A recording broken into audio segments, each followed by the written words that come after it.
मुरादाबाद मंडल के ब्लॉक प्रमुखों व अधिकारियों के साथ विकास भवन में संवाद बैठक के बाद पत्रकार वार्ता में उप मुख्यमंत्री केशव प्रसाद मौर्य ने दिया बयान। विपक्ष चुनाव के मैदान में 2024 में कहीं ही नहीं, एक तरफ मोदी जी की लहर चल रही है। संवाद कार्यक्रम में उप मुख्यमंत्री केशव प्रसाद मौर्य ने सपा, बसपा और कांग्रेस पर निशाना साधते हुए कहा कि अखिलेश यादव की बातों का उतना महत्व नहीं है जितना होना चाहिए। सपा का समाप्तवादी पार्टी होना निश्चित है। सपा का कोई भविष्य नहीं है। सपा डूबता हुआ जहाज है। बसपा समाप्ति की ओर है। कांग्रेस मुक्त भारत हो चुका है। इंडिया गठबंधन पर निशाना साधते हुए कहा कि ये गठबंधन परिवारवाद का गठबंधन है, भ्रष्टाचार का गठबंधन है, तुष्टीकरण का गठबंधन है। सुविधाजनक स्थान में नहीं, उसकी जगह जेल में। गुलाम नबी आजाद साहब ने अभी कहा है कि हमारे सबके पूर्वज हिंदू थे। ये सच है।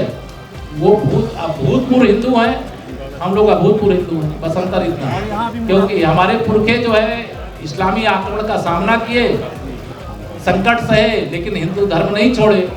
लेकिन जिन लोगों के पुरखों ने छोड़ दिया था उनको उसकी याद है। अगर वो भूतपूर्व वर्तमान बनना चाहेंगे, स्वागत है। धन्यवाद। ये मुरादाबाद दंगे की रिपोर्ट पर क्या करना चाहेंगे? ये तो हमने सार्वजनिक कर दिया रिपोर्ट।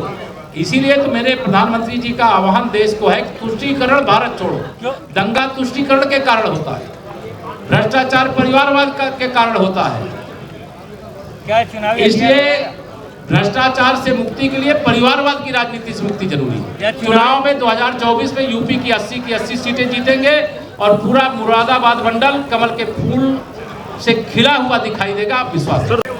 एक गंभीर किस्म की शिकायत सामूहिक विवाह योजना को लेकर के आई, उसकी हम जांच कराएंगे। जल जीवन मिशन के अंतर्गत जो सड़कें तोड़ करके पाइपलाइन डाली गई है, उसे सुधारा नहीं गया है, उसके लिए हर जिले के कम से कम 10 ग्राम सभाओं का स्थलीय भौतिक सत्यापन करेंगे और जांच करके अगर लापरवाही है तो कार्रवाई करेंगे। गो आश्रय स्थलों को और सुधारेंगे।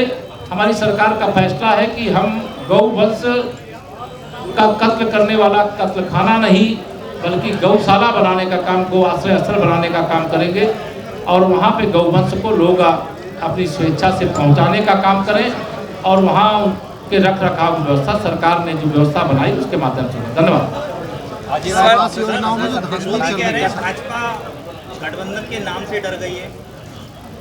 देखिए, कौन डरा हुआ है यह मैं समझता हूँ कि आप सभी मेरे जितने पत्रकार साथी हैं, इसमें से मैं किसी को भी अगर ये कहूँगा कि वो माननीय नरेंद्र मोदी जी को तीसरी बार प्रधानमंत्री बनाने की वोट नहीं देगा तो मैं आपके साथ अन्याय करूँगा, क्योंकि मुझे मालूम है कि आपका भी समर्थन मोदी जी को ही देश का प्रधानमंत्री बनाने के लिए हमको मिलने वाला है।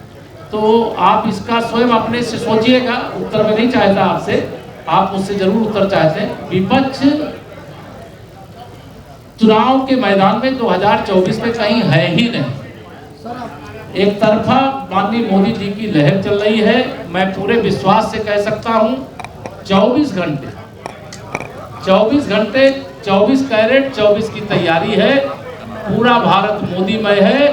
तीसरी बार मोदी जी की ही बारी है। सर, अखिलेश यादव का कहना है अपनी कमियां छुपाने के लिए बीजेपी सम्मेलन कर रही है। अखिलेश यादव का कहना है अपनी कमियां छुपाने के लिए बीजेपी सम्मेलन कर रही है। देखिए, अखिलेश यादव जी की बात आप 2014 से सुन रहे हैं। उनकी कोई बात जनता ने सिद्ध किया है क्या?